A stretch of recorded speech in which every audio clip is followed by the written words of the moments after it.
A Bernie Sanders supporter says there is enough money for everyone if you raise the 1% taxes. Roll that tape. Before we talk about raising taxes, let's focus on where our tax money's already going. No one said anything about raising taxes but you, Neil. No, you pointed to raising taxes. I follow you on YouTube. You talk about the rich and the banks. I'm using your words. I've heard you on YouTube talking about raising taxes and the rich and the banks paying more. But when you say raising taxes, you want your viewers who are crunched financially to feel like taxes are going to be raised on them. When I say raising taxes, I'm talking about bankers. Right. I'm talking about the 0.01%. Okay, it was a big fight and in some ways entertaining, but come on in, please. Carolyn Heldman, Occidental College professor and a liberal. Carolyn, welcome back. You were on the show before, were you not? Yes.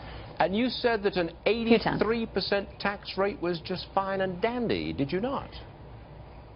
I said that researchers think that it is, but yes, I definitely support higher taxes on the top 1% in terms of the marginal tax rate, capital gains, as well as inheritance tax. And you think that if we did all of that, the economy would actually expand, correct? Well, according to a 65-year study by the Congressional Research Service, higher tax rates actually did lead to an expanded economy. They didn't harm it in any way. Really? How about the experience of Ronald Reagan, who cut tax rates dramatically and expanded the economy and state revenues and federal revenues for the next 10 years? You know, I would have to disagree on the outcome there. Trickle-down economics was pretty roundly dismissed by the end of the Reagan administration. No, it wasn't. Because there were all sorts of... No, I'm sorry, you can't get away with that.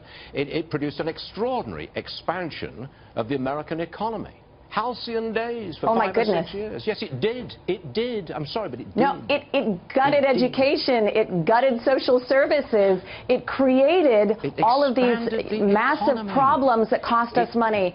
It expanded the economy for a small number of Americans. No, it expanded. It did not. You don't understand. You really don't understand. You don't expand the economy for a small number of Americans. You expand the economy. We had 6% growth. We had a doubling in the revenue that came into the federal government. And that's what happened. He gutted the middle class. It doesn't affect everyone in the same way. He created rates of poverty. He increased poverty, and he gutted the middle class. You know, you can have your own opinion, but you can't make up your own facts. He did not. Nobody agrees with trickle-down economics anymore. It's not my opinion. He put countless millions of people into the middle class. Now, hold on a second. The last time you were on the show, you told us that you came from a wealthy family. Is that right? Yes. Okay. I still do. So you're from a wealthy family. But did your family pay an 83% tax rate? Did they? No, but I sure wish they did. I sure wish they didn't hide their wealth with dynasty trusts and a variety of other ways that wealthy people use to get around paying their fair share. To get rich and then subsidize you to appear on this program it's not to say that we should all get out there and pay the same tax, 83%. No, my family doesn't. My family doesn't subsidize me, and I don't think it's okay for wealthy people to use the loopholes that they do, whether it's offshore or not really being taxed very much on the amount they make on their investments. I want a more equitable society, and it starts with taxing the 1%. Taxing the 1%. Okay. I'm afraid we've got to leave it there, Carolyn, but it was a pleasure having you. Give my best to your mom and dad, okay? It was a real pleasure. Thank you very much.